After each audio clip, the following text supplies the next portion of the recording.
દેશમાં અમારા ખાસ કાર્યક્રમમાં આપનું સ્વાગત કરું છું. તો દર્શક મિત્રો, જ્યારે પણ આપણે જોઈએ કે શારીરિક રીતે કોઈ પણ એવી આપણને સમસ્યા હોય છે ત્યારે જે તે ડૉક્ટરને આપણે મળતા હોઈએ છીએ. એમાં પણ આપણે તો બહુ સરસ એવા સદ્ધર ભારત દેશમાં છીએ, તેમાં પણ ગુજરાતની જો વાત કરીએ તો હવે તો એટલા બધા આપણને ડૉક્ટર્સ અવેલેબલ છે કે કોઈ પણ એવી શારીરિક સમસ્યા હોય તેને થોડી જ વારમાં આપણી સામે એક સોલ્યુશન લાવીને મૂકે છે. એટલે તેનાથી આપણે સદ્ધરતા જરૂરથી અનુભવવી જોઈએ, પણ તેની સાથે સાથે સદ્ધરતા ત્યારે અનુભવી શકાય કે સાચી દિશામાં આપણી જે પણ બીમારી છે તેનું સાચી રીતે નિદાન થાય અને નિદાન થયા પછી તેની સારવાર સાચી દિશામાં થાય. જી હા, જરૂરથી. તો તેના માટેની જ સતત કોશિશ અહીંયા રહેતી હોય છે. ગુજરાત ન્યૂઝની પણ એ જ કોશિશ છે કે આપને કોઈ પણ એવી બીમારી હોય તો જરૂરથી આપ જે તે ડૉક્ટર, જે પણ સ્પેશિયાલિસ્ટ ડૉક્ટર છે તેમની પાસે આપ જઈ શકો છો અને તેમના પાસેથી સરસ એવી સારવાર લઈને ફરીથી નવા જીવનની શરૂઆત કરી શકીએ. અહીંયા વાત એટલા માટે થઈ રહી છે કારણ કે ઘણી બધી એવી બીમારીઓ હોય કે તમને અને મને, દરેક લોકોને એવું થતું હોય કે હું ઘરમાં કોઈને જાણ કરું કે ના કરું. ઘરમાં તો જાણ થશે, તેના પછી મારે ડૉક્ટર પાસે જવું પડશે. એ ડૉક્ટરની સાથે મારે કેવા પ્રકારની વાતચીત કરવી પડશે, મારી સારવાર કરવા માટે તે ડૉક્ટર પોતાની ટ્રીટમેન્ટ કેવા પ્રકારે લઈ જશે અને મને શું પૂછશે. આવા પ્રકારની દરેક લોકોના મનમાં એક શંકા રહેતી હોય છે. પણ હવે કોઈ પ્રકારની શંકા રાખવાની જરૂરત નથી કારણ કે આપણી પાસે એટલા સદ્ધર ડૉક્ટર્સ અવેલેબલ છે, એટલી સરસ એવી ટ્રીટમેન્ટ અવેલેબલ છે કે આપણને ખબર પણ નથી પડતી અને ટ્રીટમેન્ટ થઈ જાય છે અને આપણી જે પણ શારીરિક સમસ્યાઓ હોય છે તે દૂર થઈ શકતી હોય છે. આવી હવે જ્યારે શંકા થાય કે આપણને થોડી શરમ અનુભવાતી હોય છે, તે હોય છે આપણા ઇન્ટરનલ પાર્ટના સૌથી વધારે એ સમસ્યાઓ. તો તેમાં જો અહીંયા ખાસ કરીને આપની સમક્ષ આજે લઈને આવ્યા છે robotic surgery in urinary tract cancer, એટલે કે મૂત્ર માર્ગના કેન્સરની સારવાર. આ શબ્દ આવા સાંભળીને પણ આપણને ઘણી વખત એવી શરમ આવતી, પણ હવે કોઈ શરમ કરવાની જરૂર નથી. આપણે ખૂબ સારી રીતે આની ટ્રીટમેન્ટ લઈ શકીએ છીએ. મારી સાથે એ જ વિષય ઉપર ચર્ચા કરવા માટે ડૉક્ટર હેમાંગ બક્ષી અહીંયા ઉપસ્થિત છે, જે યુરો ઓન્કોલોજિસ્ટ અને રોબોટિક સર્જન છે. 25 વર્ષથી વધારે યુરિનરી ટ્રેક્ટના કેન્સરની ટ્રીટમેન્ટ કરવાનો તે અનુભવ ધરાવે છે. અમદાવાદમાં સૌથી વધુ 500થી વધારે રોબોટિક સર્જરી કરવાનો તેમને અનુભવ છે. જી હા, અને ગુજરાતના એકમાત્ર exclusively practising robotic euro oncologist છે અને ગુજરાતમાં પ્રોસ્ટેટ કેન્સર સર્જરીના પાયોનિયર છે. તો ભારતભરમાં રોબોટિક સર્જરીની ટ્રેનિંગ આપનાર એકમાત્ર સર્જન આપણા ગુજરાતમાં, તેમાં પણ અમદાવાદમાં છે. એટલે આનાથી વધારે સદ્ધરતા કઈ હોઈ શકે. તેમની સાથે સાથે જ ડૉક્ટર સ્વાતિ શાહ છે, પેલ્વિક ઓન્કો સર્જન, જે યુરો અને ગાયનિક કેન્સરની સર્જરી કરે છે. તેમની સ્પેશિયાલિટી છે લેપ્રોસ્કોપિક અને રોબોટિક કેન્સર સર્જરી છે અને કિડની, મૂત્રાશય અને પ્રોસ્ટેટ કેન્સરની પણ એ સર્જરી કરે છે. તો આપ બંનેનું ખૂબ ખૂબ સ્વાગત કરું છું ગુજરાત ન્યૂઝમાં. સૌપ્રથમ અહીંયા ડૉક્ટર હેમાંગ, જો વાત કરીએ કે ખાસ કરીને રોબોટિક સર્જરીની આપણે વાત કરી રહ્યા છીએ, ત્યારે સૌથી પહેલા મને અને દર્શકોને જાણવાનું મને એ થાય છે કે આ રોબોટિક સર્જરી છે શું અને આપણે કેવી રીતે સમજીએ.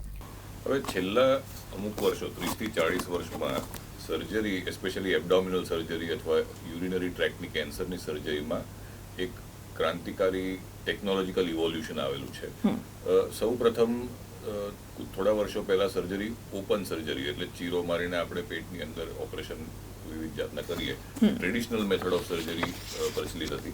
ત્યારબાદ ઇટ હેઝ ઇવોલ્વડ ઇન્ટુ લેપ્રોસ્કોપી, જેમાં કી હોલ સર્જરી, જેમાં 4 થી 5 કાણા પેટની અંદર પાડીને સ્ટ્રેટ રિજિડ ઇન્સ્ટ્રુમેન્ટ્સથી ઓપરેશન થતા 90sમાં પોપ્યુલર થઈ.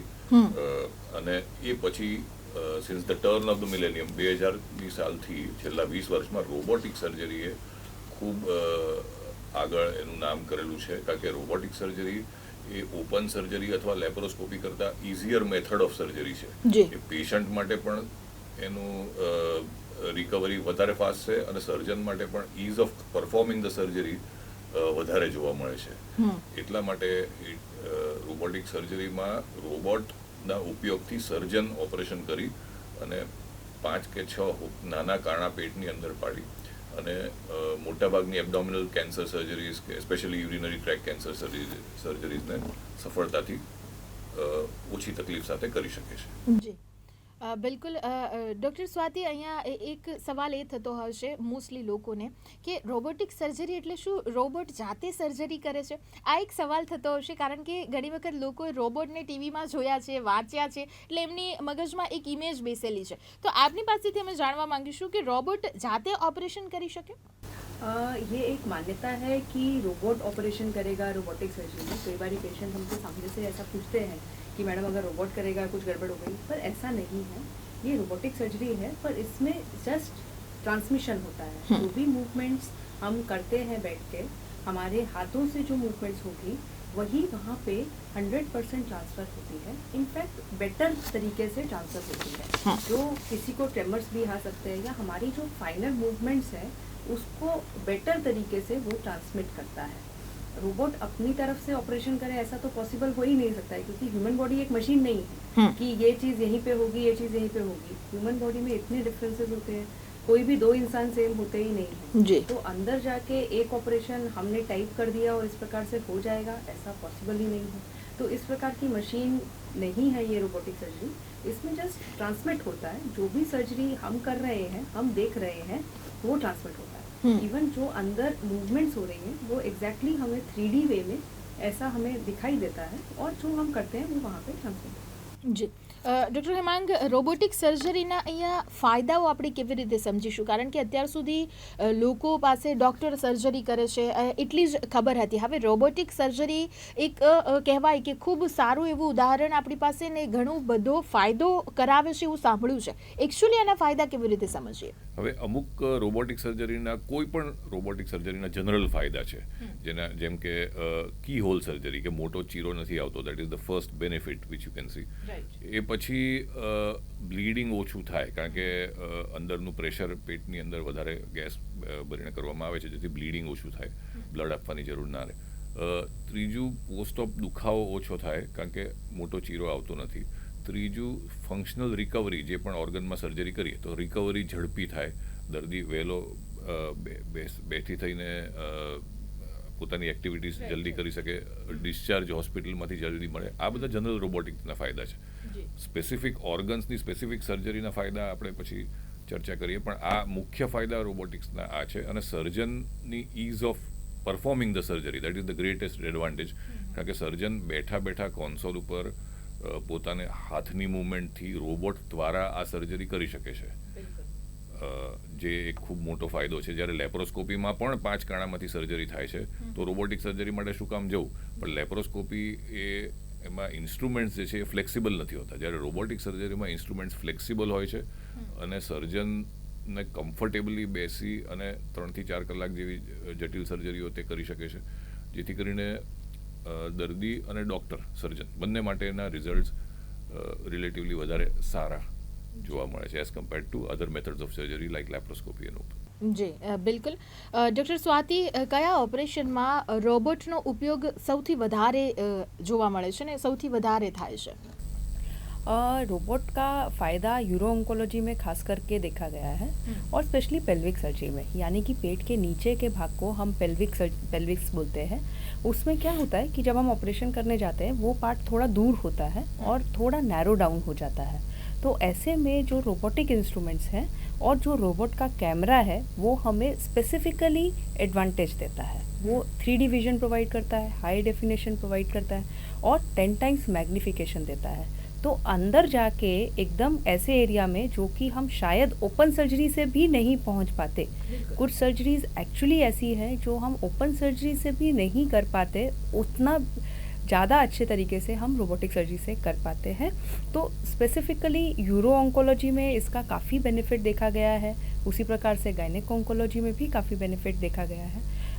उनको छोड़ दें तो उसके अलावा ओरल कैंसर्स, यानी कि मुंह में जो पीछे के भाग के कैंसर होते हैं, उसमें मुंह के रास्ते से रोबोटिक इंस्ट्रूमेंट्स सीधा मुंह के रास्ते से अंदर डाले जाते हैं, जीभ के भी पीछे के कैंसर, और उन पेशेंट्स का तो बिना चीरे के ऑपरेशन किया जा सकता है.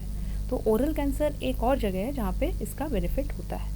उसके अलावा जीआई कैंसर्स, यानी कि पेट का कैंसर, ईसोफेगस कैंसर, यानी कि जो चेस्ट की सर्जरी है उसमें चीरा ना लगे तो पेशेंट को काफ़ी बेनिफिट होता है.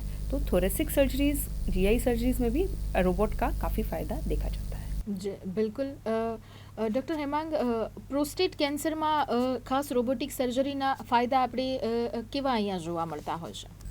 હવે જો કોઈ એક જ ઓપરેશન ને ગણવામાં આવે કે રોબોટિક સર્જરીનો મેક્સિમમ બેનિફિટ અને યુઝ ક્યાં છે, તો તે છે પ્રોસ્ટેટ કેન્સરમાં. સો રોબોટ 2000ની સાલમાં કાર્ડિયાક સર્જરી માટે શરૂઆતમાં ડેવલપ થયો હતો, પણ એવું કહેવાય છે કે it targeted the heart and then it hit the prostate. એટલે કાર્ડિયાક સર્જરીમાં એનું યોગદાન એટલું ન રહ્યું જેટલું પ્રોસ્ટેટ કેન્સરમાં રહ્યું. કેમ? કારણ કે પ્રોસ્ટેટ એક એવો અવયવ છે કે જે ડીપ પેલ્વિક કેવિટીમાં છે, તેની આજુબાજુ ઘણા સરાઉન્ડિંગ વાઇટલ સ્ટ્રક્ચર્સ છે, ત્યાં સુધી પહોંચવું મુશ્કેલ છે. એને સેફલી કાઢવું પ્રોસ્ટેટ કેન્સરમાં, રેડિકલ પ્રોસ્ટેટેક્ટોમીના ઓપરેશનમાં, અને સેફલી યુરિનરી ટ્રેકનું રિકન્સ્ટ્રક્શન લેવું સ્યુચર્સ મારીને, એ ઓપન કે લેપ્રોસ્કોપીમાં ઘણી મુશ્કેલ વસ્તુ છે.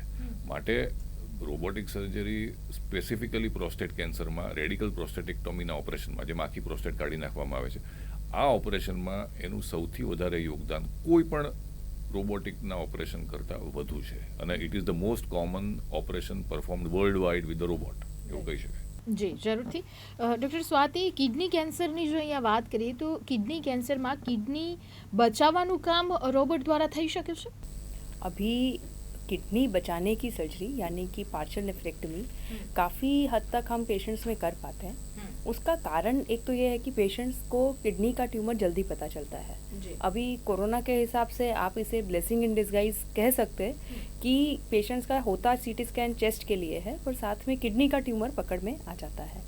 तो किडनी का एक छोटा सा ट्यूमर अगर हमें पहले से पता चल जाए तो पूरी किडनी निकालने की ज़रूरत नहीं है, आधी किडनी बचा सकते हैं. तो उससे पेशेंट को काफ़ी बेनिफिट मिलता है. रीज़न बीइंग, किसी को एक किडनी में कैंसर है तो दूसरी किडनी में भी उसी पेशेंट को होने का चांस ज़्यादा है. तो ऐसे पेशेंट को अगर किडनी बचाई जाए तो उसमें काफ़ी बेनिफिट उन्हें मिलता है. रोबोट होने से ऐसा होता है कि यही ऑपरेशन हम बिना चीरे के दूरबीन से कर सकते हैं. प्लस उसका जो कैमरा है 3D 10 टाइम्स मैग्नीफाइड हमें मिलता है. तो सिर्फ ट्यूमर को अच्छे से निकालते हुए एक्स्ट्रा मार्जिन के साथ मैक्सिमम किडनी को बचाते हुए हम ये ऑपरेशन कर पाते हैं. ये ऑपरेशन एक खास किस्म का ऑपरेशन है जिसमें पहले किडनी में जाती हुई खून की नसों को हमें रोकना पड़ता है, खून के फ्लो को रोकना पड़ता है. फिर हम ये ट्यूमर निकालते हैं और फिर खून का फ्लो वापस चालू करते हैं और टाँके भी लगाते हैं. तो ये प्रोसीजर को जल्द से जल्द ख़त्म करना भी ज़रूरी है. तो रोबोटिक सर्जरी से ये प्रोसेस जो है वो फास्टन अप भी होती है. तो उससे किडनी का फंक्शन वापस डेवलप होने में, चालू होने में हमें हेल्प मिलती है. तो किडनी बचा भी पाते हैं और किडनी का फंक्शन नेक्स्ट जल्दी चालू होता है. साथ ही पेशेंट्स यूजुअली दूसरे दिन अपने घर जा पाते हैं क्योंकि चीरा कोई होता ही नहीं है, छोटे छोटे छेद होते हैं, उसके थ्रू ऑपरेशन हो पाता है. જી, બિલકુલ. ડૉક્ટર હેમાંગ, અહીંયા બ્લેડર કેન્સરની જો અહીંયા વાત કરીએ તો તે સર્જરીમાં પણ રોબોટિક સર્જરી ફાયદો કરાવે છે. કેવો ફાયદો? બ્લેડર કેન્સરની સર્જરી, જેમાં બ્લેડર કાઢી નાખવામાં આવે છે, યુરિનરી બ્લેડર, અને આપણે એક નવું બ્લેડર આંતરડામાંથી બનાવી શકીએ છીએ જો યોગ્ય કેન્ડિડેટ પેશન્ટ હોય તો. હવે આ સર્જરી એક નિયો બ્લેડર જેને આપણે કહીએ, આ સર્જરી એક લાંબી અને મુશ્કેલ સર્જરી છે, કારણ કે લગભગ ઓપન સર્જરીમાં તે 4 થી 5 કલાક મિનિમમ ચાલતી હોય છે. રોબોટિક સર્જરીમાં પણ તે આટલો ટાઈમ મિનિમમ લે છે. હવે એમાં ફાયદો એ છે કે આ સર્જરીના કોમ્પ્લિકેશન રેટ રિલેટિવલી ઓછા થઈ જાય જો તમે રોબોટિક સર્જરીથી પરફોર્મ કરો, કારણ કે મોટો ચીરો આવતો નથી. ફંક્શનલ રિકવરી જે નવી બ્લેડર છે એની, અને દર્દીની વધારે સારી જોવા મળે છે. મેટાબોલિક અમુક કોમ્પ્લિકેશન્સ ઓપરેશન પછી જો થતા હોય છે એ પણ ઘટી જાય છે. ઓપરેશન ચોક્કસ થોડું મુશ્કેલ છે, પણ યોગ્ય એક્સપર્ટ હેન્ડ્સમાં આ સર્જરી રિલેટિવલી સેફ છે. સો ચોક્કસપણે બ્લેડર કેન્સરમાં પણ રોબોટિકનું કેન્સર દુનિયાભરમાં આ ઓપરેશનથી થવાનું પર્સન્ટેજ ધીરે ધીરે વધી રહ્યો છે, અને આપણા દેશમાં પણ તે વધ્યું છે. બરાબર છે. ખૂબ ખૂબ સરસ આ વાત કહેવાય, કારણ કે જે પ્રકારે આપણે જોઈએ છે દર્શક મિત્રો કે અહીંયા ને અહીંયા આટલી સરસ એવી ફેસિલિટીઝ આપણને મળે છે, એટલે કરાવવી જ જોઈએ કોઈ જ પ્રકારના ટેન્શન વગર. જરૂરથી ડૉક્ટર સ્વાતિ, અન્ય યુરિનરી ટ્રેક્ટ કેન્સરમાં રોબોટિક સર્જરી થાય છે અને તેના ફાયદા કેવી રીતે સમજીએ? इसके अलावा जो टेस्टिस के कैंसर होते हैं तो उसमें कभी कभी रेट्रोपेरिटोनियल लिम्फ नोड डिसेक्शन करना रहता है, यानी कि पेट के अंदर की लिम्फ नोड्स यानी कि गांठों को निकालना रहता है. तो ये ऑपरेशन की जब ज़रूरत पड़े तो जब ओपन सर्जरी से करते हैं तो उसका चीरा काफ़ी लंबा आता है। ये बीमारी ज़्यादातर यंग मेल्स में होती है, यानी कि 20 से 30 साल के लड़कों में होती है। अब उस एज में लंबा चीरा लगाने से उनकी लाइफ पे डेफिनेटली फ़र्क पड़ता है। तो उसमें रोबोटिक सर्जरी का काफ़ी हद तक रोल है कि टेस्टिस कैंसर में जो सर्जरी चीरा लगा के करते उसकी जगह छोटे छोटे छेद से सर्जरी हो जाती है। पेशेंट 2 दिन बाद घर जा सकते हैं। साथ ही एक्स्ट्रा बेनिफिट जो मिलता है वो है नर्व प्रिजर्वेशन। तो टेस्टिस कैंसर की जो ये रेट्रोपेरिटोनियल लिम्फ नोड डिसेक्शन कहते हैं, उसमें 2 जो नुकसान है कि एंटीग्रेड इजैकुलेशन, तो उसको हम नर्व प्रिजर्वेशन करने से बचा सकते हैं। तो ये एक्स्ट्रा बेनिफिट हमें रोबोट के बाकी फ़ायदे तो हैं ही है कि छोटे छेदों से हो गया, रिकवरी जल्दी आ गई, ब्लड लॉस कम हुआ, पर साथ में नर्व प्रिजर्वेशन से जो यंग मेल की आगे की लाइफ है उस पे इफ़ेक्ट ना पड़े और कैंसर का ट्रीटमेंट भी हो जाए, ऑन्कोलॉजिकली करेक्ट ट्रीटमेंट हो जाए, उसमें रोबोटिक सर्जरी का काफ़ी योगदान है। उसके अलावा पेनिस कैंसर्स में जांघों के ऊपर में लिम्फ नोड्स हो जाती हैं, जिसको हम ग्रॉइन लिम्फ नोड डिसेक्शन बोलते हैं। पहले हम चीरा लगा के जब ऑपरेशन करते थे, वो एरिया ऐसा है जहाँ पे बार बार ही इन्फेक्शन होने का चांस रहता है और उस कारण पेशेंट की मॉर्बिडिटी से ज़्यादा उनकी शर्म, बार बार ही ड्रेसिंग कराने के लिए आने की ज़रूरत को ख़त्म करने के लिए रोबोटिक सर्जरी का इसमें काफ़ी योगदान है। ये सर्जरी छोटे छेदों से हो जाती है और कोई ड्रेसिंग्स की ज़रूरत नहीं पड़ती। तो वो कैंसर्स में भी रोबोटिक सर्जरी का काफ़ी बेनिफिट हमें मिलता है। જી ડૉક્ટર હેમાંગ, રોબોટિક સર્જરીની જો અહીંયા આપણે વાત કરીએ, આમ સામાન્ય જે પણ સર્જરીઝ થતી હોય છે તેમાં ઓપરેશનની જ્યારે વાત આવે, જે અત્યારે લોકો જોતા હશે તેમને પણ સૌથી પહેલાં ટેન્શન કે કેટલો ખર્ચો થશે, અને ખર્ચા ઉપર ડિપેન્ડ રહેતા હોય છે. અને ઘણી વખત હવે તો સરકાર દ્વારા પણ બહુ સારું કામ કરવામાં આવે છે, હોસ્પિટલ્સ દ્વારા પણ હવે તો સારી એવી સુવિધાઓ આપવામાં આવે છે, એટલે એક વિશ્વાસ જરૂરથી બન્યો છે. પણ તે સાથે સાથે અહીંયા પણ એ જ સવાલ આવે છે કે શું રોબોટિક સર્જરી ખર્ચાળ માની શકીએ આપણે? હવે તમે જો ખૂબ અગત્યનો સવાલ છે અને એનો વિસ્તૃતપણે હું જવાબ આપી શકું. જો ઓપન સર્જરી અને લેપ્રોસ્કોપીની સરખામણી કરીએ તો રોબોટિક સર્જરીનો ઇનિશિયલ કોસ્ટ, જે આપણે માનીએ કે હોસ્પિટલમાં દાખલ થયા અને ડિસ્ચાર્જ થયા ત્યાં સુધીનો કોસ્ટ ચોક્કસપણે આ બે સર્જરીઓની ટ્રેડિશનલ મેથડ્સ કરતાં વધારે છે, કારણ કે મશીનની કિંમત વધારે છે. હવે આ જે રોબોટ મશીન છે એ એક કંપની અત્યાર સુધી વર્લ્ડ વાઇડ યુએસમાંથી બનાવે છે, જેના આપણે બધા યુઝ કરીએ છીએ દુનિયાભરમાં. હવે એના ઇન્સ્ટ્રુમેન્ટ્સ છે, એનું સ્ટરીલાઇઝેશન છે, આ બધી કોસ્ટ દરેક જગ્યાએ દુનિયામાં સરખી છે. હવે એ તમે કોસ્ટ જો એડ કરો તો લેપ્રોસ્કોપી કે ઓપન સર્જરી કરતાં આશરે લગભગ 1.5 લાખ રૂપિયા જેવો ખર્ચો કોઈ પણ રોબોટિક ઓપરેશનમાં વધારે આમાં જોવા મળશે for any cancer surgery in most hospitals. બરાબર. હવે તમે આ ઇનિશિયલ ખર્ચો ચોક્કસ વધારે લાગશે, પણ જ્યારે આપણે જોઈએ કે લાંબા ટાઈમે રોબોટિક સર્જરીના આર્થિક ફાયદા કયા છે, તો નંબર 1, પેશન્ટ જલ્દી ડિસ્ચાર્જ થઈ જશે, જેથી આપણા સોશિયલ ફેબ્રિકમાં કેવું છે કે દર્દી દાખલ હોય એટલે એના સગા અને એ બધા લાંબો ટાઈમ સુધી એડમિટ રહે છે, સુધી એની સારવારમાં રહે છે. હવે એમના કામનો વર્કિંગ અવર્સ, એમની રજાઓ, પ્લસ એમનું રિલોકેશન કે આ જગ્યાએ સર્જરી કરવાની છે માટે. હવે દર્દી જ્યારે ડિસ્ચાર્જ થઈને ઘેર જાય છે ત્યારે રોબોટિક સર્જરી કર્યા પછી એ જલ્દી કામ પર જઈ શકશે, તો એને પણ રજા ઓછી મૂકવી પડે. સો એનો ખર્ચો પણ સેવ થશે રજા ઓછી કરવા. પ્લસ તમે follow up visits to the doctors will be less, કારણ કે complication rates are relatively less.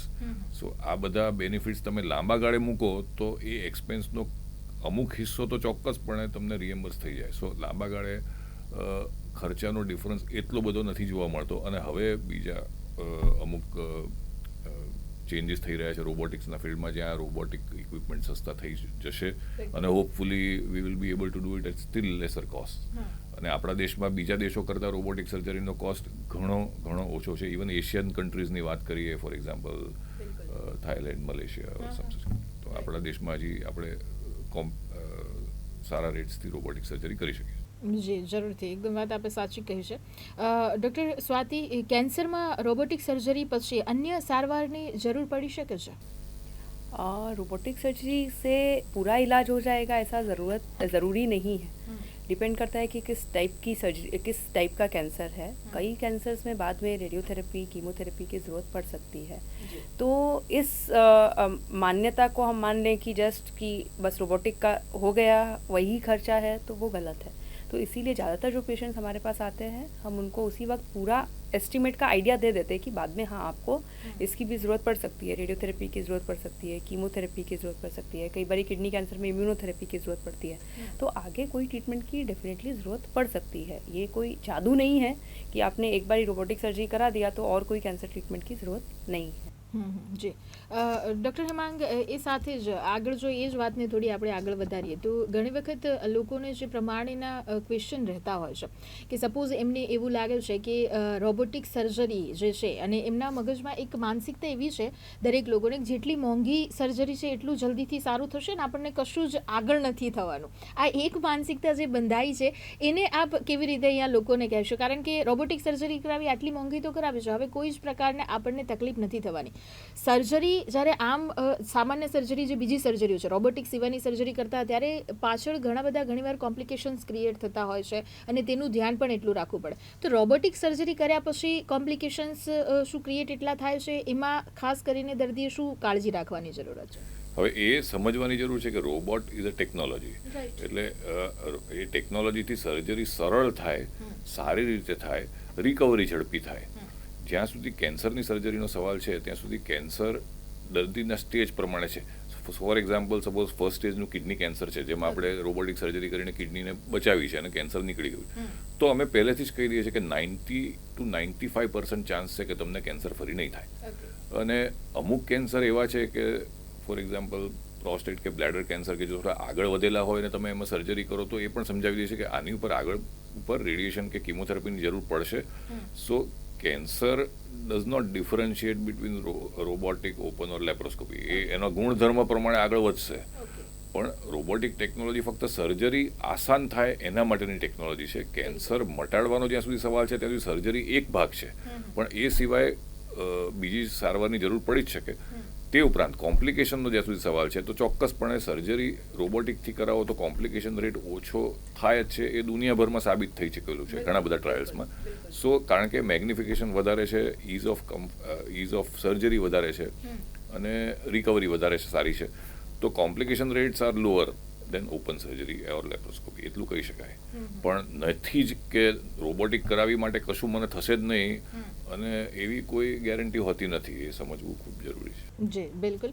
Doctor Swati, world cancer prevention month ના ભાગરૂપે આ કાર્યક્રમ જ્યારે આપણે કરી રહ્યા હોય ત્યારે આપ લોકોને શું સલાહ આપશો? ખાસ જો આપણે જોઈએ તો અહીંયા મહિલાઓની વાત જે પ્રમાણે આપણે પહેલાં પણ કરી ચૂક્યા છે ત્યારે મહિલાઓ અહીંયા વધારે કેરલેસ રહેતી હોય છે. ત્યારે ખાસ તેમને આ પરિસ્થિતિમાંથી આપણે બચાવી છે. એવું નથી કે થયા પછી પણ આપણે કેરલેસ રહીએ, પણ શરૂઆતી ધોરણે જ એવા કયા આપણે ધ્યાન રાખવાની જરૂર છે, એવા કઈ પ્રિકોશન્સ રાખવાની જરૂર છે કે જે कारणों અહીંયા સુધી આ स्टेज સુધી ना पहुंची सके? શું સલાહ આપશો? कैंसर से लड़ने के लिए हमारे हाथ में 3 हथियार हैं.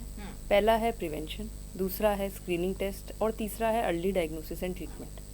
सबसे पहले प्रिवेंशन के लिए जो कैंसर के कारण है उनसे लड़ना पड़ेगा.